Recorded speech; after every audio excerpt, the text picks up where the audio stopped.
Hello, all of those who have come to this specific channeling at this point in time and day. This is once again the message coming through the higher collective called Spirit.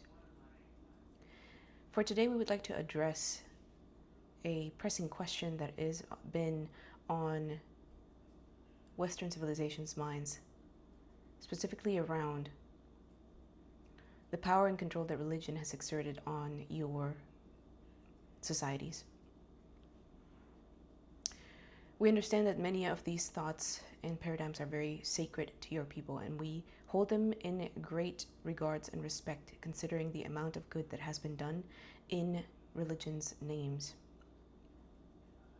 We also appreciate all those devotees that have followed religion with great zeal and with great purity of heart. We especially commend those that have followed religion with a heart filled with a desire to love and to seek out those elements within the religion that foster and increase love.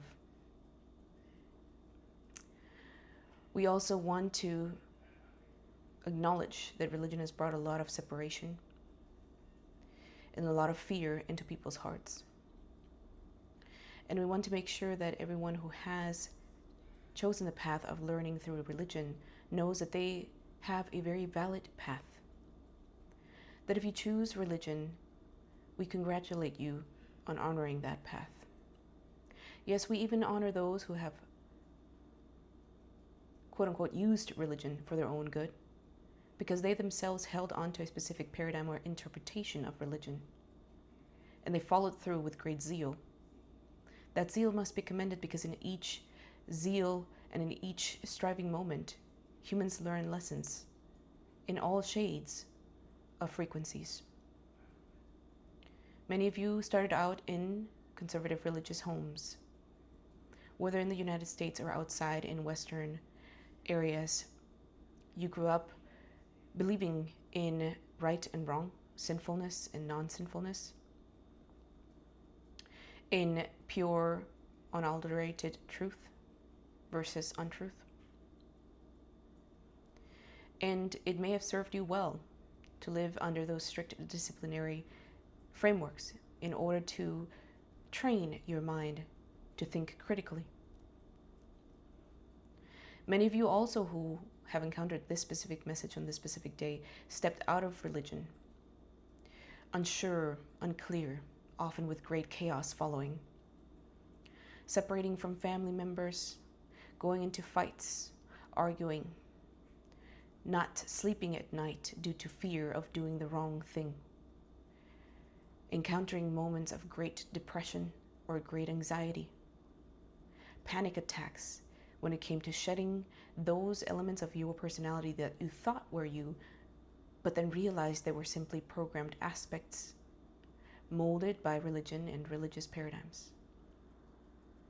We see you, and we see the process that you've had to go through to, as so many of you say, deconstruct a lot of these things that were not you, not authentically you. We also see many of you who still hunger for that sense of community and purpose, for that clarity around right and wrong, and yet not being able to turn back and retrace your steps to live in that lifestyle or that mindset that you once so securely lived in. We understand many of you also grieve the betrayal and the abandonment that you felt when you started to move out of a specific paradigm.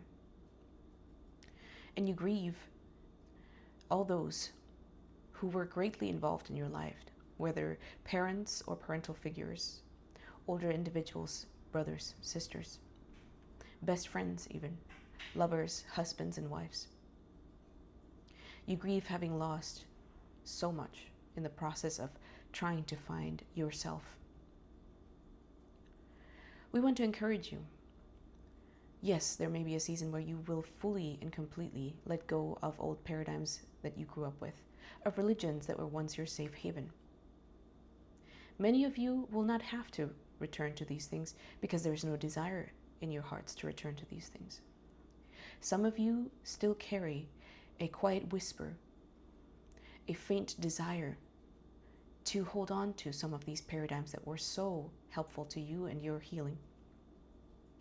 And we agree, it is good to choose and discern what is helpful to you versus what is not. And it is all right to, as some would call, cherry pick whatever you find is most helpful to your own inner peace and knowing. Now, some would say, why would I cherry pick, for example, from Christianity, the idea of hell and eternal damnation? We would counter argue, yes, why would you? Why would you cherry pick a paradigm that would infuse you with fear and the necessity to please something greater than yourself? Instead, try and find those aspects of your religion that you found most heartwarming, that you really resonated with and allowed for peace to enter you.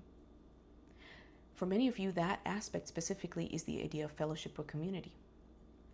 Perhaps finding a group that likes to sing songs together while looking at the sunset. Perhaps finding a group of people who are greatly invested in philosophy or a certain paradigm, but not necessarily religious. Perhaps finding a meditation group or a yoga workshop. Find ways to recreate those aspects of religion that really warmed your heart. And you will notice that they not necessarily have to be founded on your specific religion. They can be found in other cultures and other forms of creative expression as well. Now, for some of you, these are still too big of steps to be taken, and that is absolutely fine. If some of you believe that you are better served by quietly still going to church, even if some of your paradigms have shifted very radically off of what that specific church teaches, then by all means, continue to do what imbues you with peace. Our only request is to continue to be in touch with your inner heart and knowing. Perhaps at some point, 1 month from now, 1 year from now, 10 years from now, a shift in your heart occurs, and you suddenly know that your time in this specific space is over. And then we commend you on acknowledging that realization, and we encourage you to follow your inner guidance into another chapter of your faith realization. We also want to speak to those who were gravely injured by religion, not just programmed, but also abused through these religious principles. We understand and we see the great disdain and maybe even hatred that you feel towards that religious upbringing or religious background that you carry in your history. And yes, there is part of you that must be able to heal from it enough to let go of your hatred. But we also encourage you, it does not have to be rushed. It does not have to be overnight. It can be a process of healing and letting go that takes a couple of years, and that too is fine. Simply stay aware to what may trigger and incend new senses of fear and anxiety, of anger and hatred. Observe those emotions that come up without judging them. Neutrally understand that this is your inner child expressing emotions it was not allowed to express while it was being abused and hurt in these religious institutions. It is good for that inner child to express these things, to feel them, and it is even better to let them flow through your body and be released, even if it takes 15 rounds, even if it takes 15 years. Be gentle with yourself. Bring mercy to your table. Nothing has to be rushed. Nothing has to be forced. We also commend you for the service that you have signed up when you incarnated in this lifetime, to spend a certain amount of time with a certain religion. Thank you for learning lessons about what you want and what you do not want in your personal lives and in the world.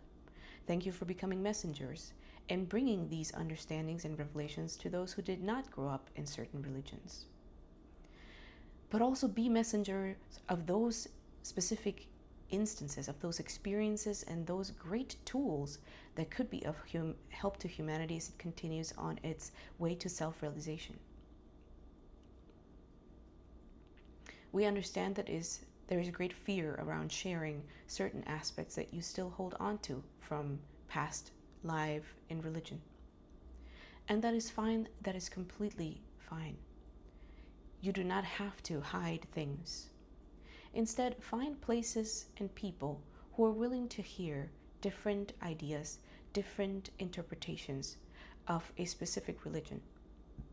Find forums, digitally or not, that could be of help in bringing yourself the healing that you need, in making sense of much of the chaos that is distributed in religious institutions, much of the confusion that is fostered through religious paradigms. And if something is too overwhelming to work on now, that is all right.